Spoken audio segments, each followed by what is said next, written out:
Hello folks and welcome back to part 18 of my Minecraft survival series.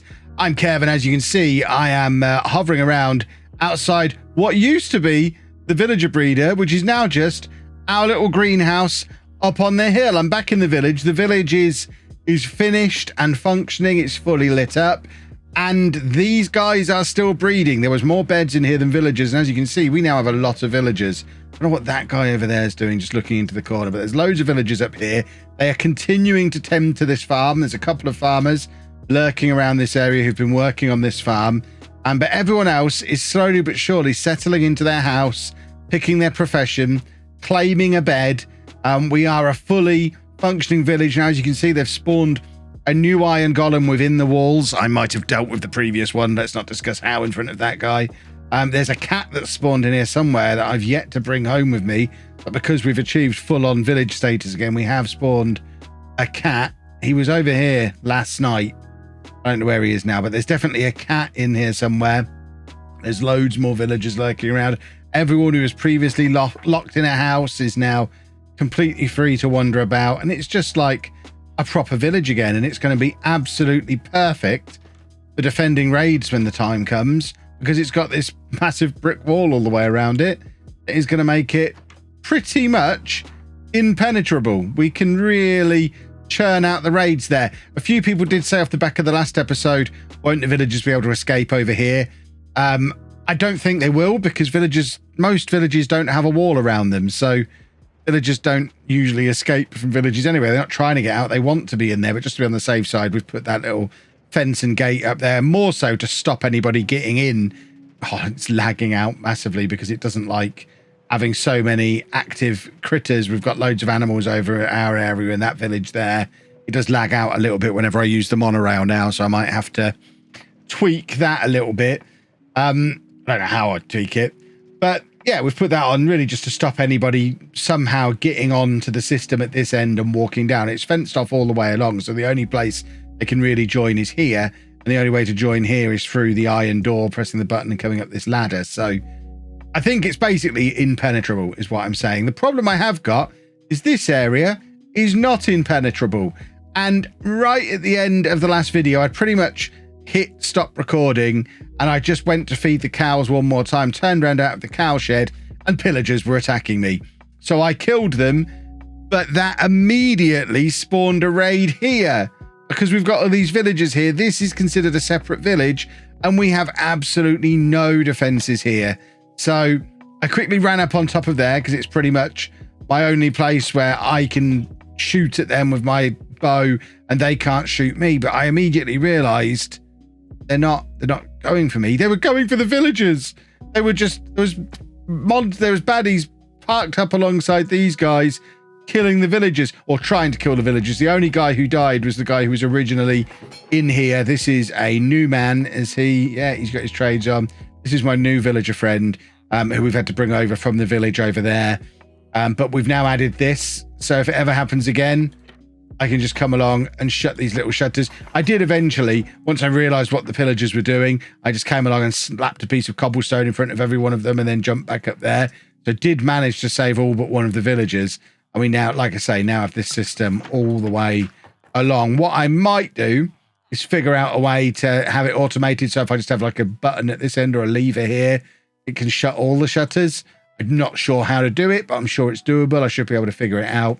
And we have been working on leveling all these guys up. We did get to about 4 stacks of emeralds at one point, but then spent them all leveling up some of the other guys. So the villagers are coming along nicely, helping me get myself leveled up and also leveling up my gear. My gear is now looking pretty special. We need to get some netherite on that soon, but not today. Today, we have a specific job in mind. You already know what that job is if you've looked at the title of the video. As you can see from my little to-do list, we have now finished our villager trading hall. So the next thing we want to work on is the zombie farm. If you don't remember where the zombie farm is, I'll show you where it is, and then we'll get the bits and pieces together that we need to start working on it. I am going to be following a tutorial because I've never made a zombie farm before. I know the general principle of how you do it, but not any of the specifics. So I'll be following a tutorial. I'll link to the tutorial that I follow down in the description as well. But this is the spawner that we've got. It is a zombie spawner. So we're going to be putting it in here. So I'm going to go and collect together all the gear that I need, and I will meet you back down there when we have got all the bits and pieces we need to make a fully functioning zombie farm. Right, we've got everything that we need. We've got a bunch of building blocks, polished deep slate because we're fancy around here, or because I've got no cobblestone, so I've not been mining for ages and I've used it all in builds. We also need some kelp and soul sand, wherever that is, to make like a bubble lift thing. I don't know what they're called, to basically lift the they are zombies, lift the zombies up high and then drop them down, take them down to low health. That's what we need the water for as well. Torches to light stuff up, signs to help with the moving around of said zombies, and then a collection system for all their stuff at the other end. So the first thing we need to do, in fact, we're going to take some of this stuff that we need now. We need to make this room a little bit bigger. So we're just going to grab a slab and put a slab on top. No, I didn't pick up slabs. Where are my slabs? There we go. We were meant to hold some slabs. We're going to put a slab just on top of that, because what we don't want is any zombies to be able to spawn on top of it and then not fall down and get into the system. So that goes on there first of all, and then we need to dig this room out a little bit. So we need it to go 4 blocks in each direction away from the spawner, and then we need 2 blocks of clearance above and below. So we're looking for a room that is 9 by 9 by 5. So 1, 2, 3, 4. So we want it to go back to there. On that side, we want the ceiling to only go as low as that, and then 1, 2, 3, 4 back that way. 1, 2, 3. So this wall needs to come out. So in fact, that needs to be that height as well, doesn't it? And then 1, 2, 3, 4. So we're going to put a ceiling in, hollow out the walls, go down underneath, and the next time you see me, we should be in a room that is 9 by 9 by 5. Right, we have cleared our room out and lit it up a little bit just to make sure we get no surprises spawning in here while we're working. Next thing I need to do is I need to grab another water bucket out of my little workbox. So we need 2 water buckets, because then we're going to put a water source in each of these corners. So 1 there, and then 1 there. Give that a moment to flow across the room. Then we're going to remove every part of this floor 1 block down that the water doesn't get to. Eventually we'll go 1 block further back as well, and we're basically making a funnel system that's going to funnel zombies towards the center of this back wall. So if we just take these blocks out here, so then when we take 1 more block all the way around there and drop that water down, it's going to center onto the wall just here. So this is where our little transport system is going to be, and that is not ideal. So we're going to have to build up around that. So if we take some more of these blocks, so I think we're here like this, we should be good. We're going to have to take this all the way up, because this is where our zombies are going to be. Just going to have to go all the way up to the ceiling. We probably need some more light in here now. Give me a torch. What we don't want is a creeper turning up while we're working on this and ruining all this hard work. We should probably replace those 2 blocks as well, so that at least the bits that are, you know, look, you'll walk in here, come down here. Oh, wow, what's that massive structure? Oh, of course, it's this. And then our killing room's going to be over here somewhere, but we'll worry about the kill room in a second. So we've got our little 3 blocks in, 3 blocks and then we need to take, hold on, I need to check the tutorial. I'm not enough of an expert. Right, I'm taking this next bit on good faith, because I assume I'll figure out and understand how it works afterwards. We've got our little 3 by 3. We need to then put this wall in there. If we can actually drop that in. The wall goes in there. We then need our soul sand and our signs. So soul sand, signs, So then the soul sand goes there, and then the signs go on the wall there and there. That's to keep the water in. So basically stuff's going to be pushed into here. I guess, oh, the wall does make them pop up. Well, now I understand how it works. That is awesome. I did not know walls did that. So you drop down to there, and then it literally pops, the wall pops you up onto the soul sand. That is so cool. I never knew that worked that way. And then we just take out these remaining bits all the way along there. And what we should be left with is a lovely little funnel system that takes them all the way into here. And it's going to push me down in there. So we're just following the little funnel. And then it should theoretically pop me up onto that piece of soul sand. That is very clever. I am impressed with whatever genius came up with this. Right, this next stage is super complicated, presumably because I guess it was built on creative mode in the tutorial that I'm watching, because we now have to dig up 25 blocks that way, which easier said than done. How do we get up there? So 1, 2, 3, 4. And then we're going to have to kind of, we're going to have to build up and then just dig back down again, I think, is the only thing I can do. So we've taken out 4. Just going to have to do this. Then if we pop that down, so we've gone up 4, 5, 6, 7, 8. I'm putting the torch down just to make sure nothing collapses on top of me, like gravel or something, which would crush me. So we've gone up 8 so far. That works by the entity cramming thing again. I think something along those lines. Basically, you can't have 2 blocks on one spot. So if loads of gravel falls down onto me, it can't settle there because there's already a torch there. So it's just to stop crush damage. So 9, 10, 11, 12. And then go up a bit more. 13, 14, 15, 16. I really hope this isn't underneath the trading hall or anything like that. That would be upsetting to me. 17. Oh dear. 18. Oh, hold on. Oh, I've lost count. Does that do 19 and 20 and 21 maybe? And this doesn't have to be exact as long as you don't overshoot it. We don't want the zombies to die, but it doesn't matter if they're not quite reduced health as much. That was, put the torch back down, so up to 21, I think. So I think we're about to hit through the surface. Oh, okay. We are in the river.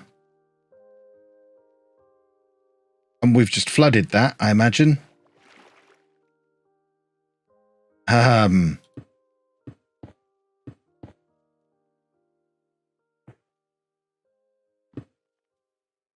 Oh, good. We already had those in, didn't we? So we haven't flooded it. We're good. So that was 22. We have to build into the river, which is not ideal. Is this a river? No, this is just a weird little pond. Okay, so let's just go one up there. I'm just going to fill this in to drain it, basically.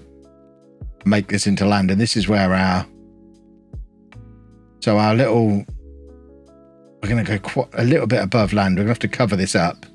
I hope we're not going to crash into that. Right, we're just going to fill this in and then dig these blocks out again just to get rid of the water from here. We could probably maybe make it half size. If we've got some dirt, we can sort of come across here maybe. That's probably okay. It's going to look like a weird straight shape for now. But when we've filled the rest of this in and then dug those blocks out again, it'll be fine. So I'll do that and then I'll work out what's going on over there. Well, it turns out exactly 25 blocks up brings us exactly to the surface just here. So I'm toying with just making this into a little bit of a hill. We basically need to, in fact, that's exactly what I'm going to do. I've just got some blocks ready, but why wouldn't I just make this into a hill? because we just basically need to build a little structure that goes over this and contains the hole and all of these torches. Obviously, I'm not going to leave it exactly this shape. I'll merge it into the land around it. We might have to put the monorail up ever so slightly to make sure stuff can't get to it. But we'll just make this into a little enclosed area and then merge it into the landscape as a little hill. We'll never know it was there. I need more dirt. Right, so I've built myself my little dirt container. I've put a signpost at that end because we need some water shenanigans going on there, but the water shenanigans we need to do now involve placing this there. Just got rid of all those torches, so it's now very dark in here. So if we put a torch in this hand, the only problem is I've got to go down this hole. Now I think the water's going to have gone all the way down. I trust the tutorial. However, we are going to put the totem in that hand and go down. Oh, we are going down quite easily. We've got some good respiration gear on, so I don't think we're in any danger of dying either. So this brings us back down to the bottom where our signposts should have kept the water in there where it's supposed to be. Excellent. We now need our kelp because we want to make each one of these water blocks into a source block. So to do that, you basically go all the way up with kelp,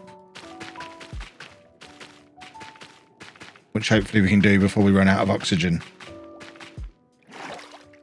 And then into here. And then I just need to go back down again.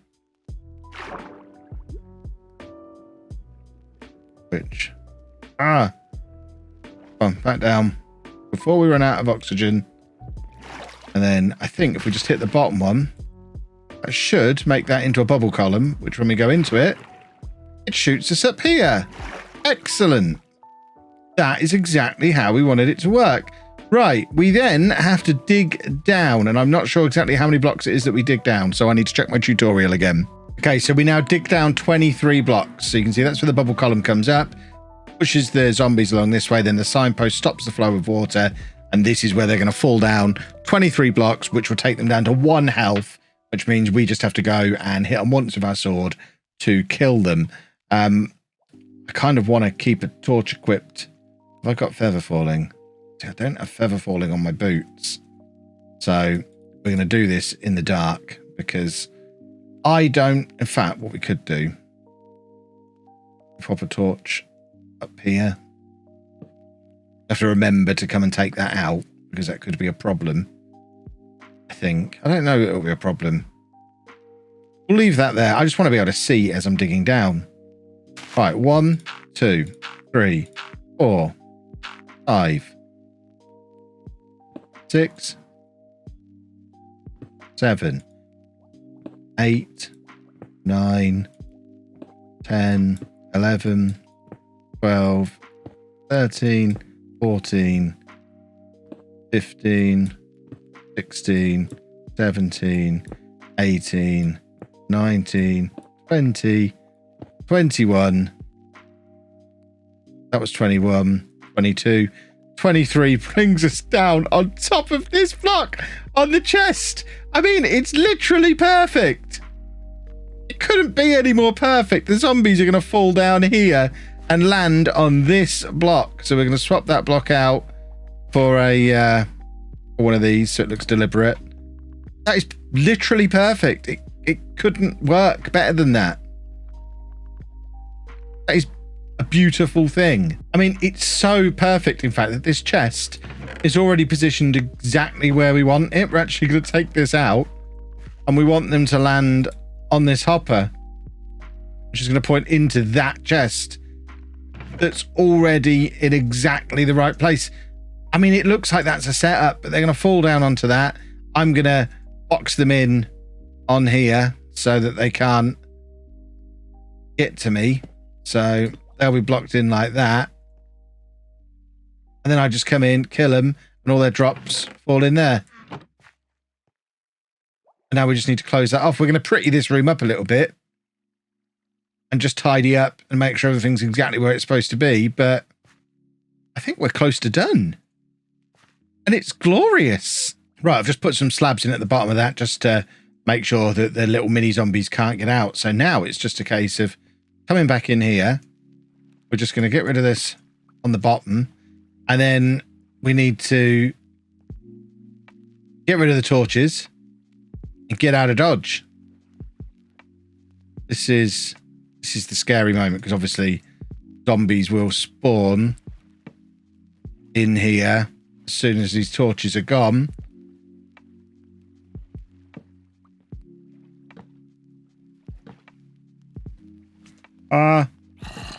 Yikes. Get out. Get out. Get out, Kev. Lock it back up. And then, theoretically, just wait here. Oh, my word. It actually works. And then I just come over there, chop their legs out, and the stuff that they're dropping goes straight into that chest. This is going to be incredible for XP. Look how quickly they drop because we're stood in range of the spawner. So the spawner is active. It's constantly churning them out. The XP is just being thrown at us. Obviously, we can come down here and AFK as well. Oh, little one. See, that stopped the little one coming out. So we can block this whole area off just to make sure that we don't have any unwanted guests wandering in here because it is still a little bit open. But on the whole, that is a fully functioning zombie XP farm. I am so over the moon happy and excited with that. I didn't think it would be that easy.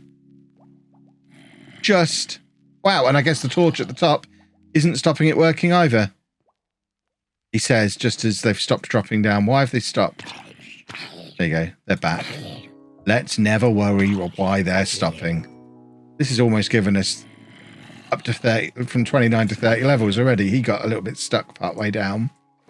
But I could just AFK here for a bit and then come and hit them all in one go. Or I can just come down here and spend 10 minutes just churning up some XP whenever I feel like it. This is going to come in very, very, very handy. And that is where we're going to leave this video. If you have enjoyed it, please make sure you leave a nice big thumbs up on there for me. Subscribe to the channel for loads more Minecraft content. And thank you very much for watching.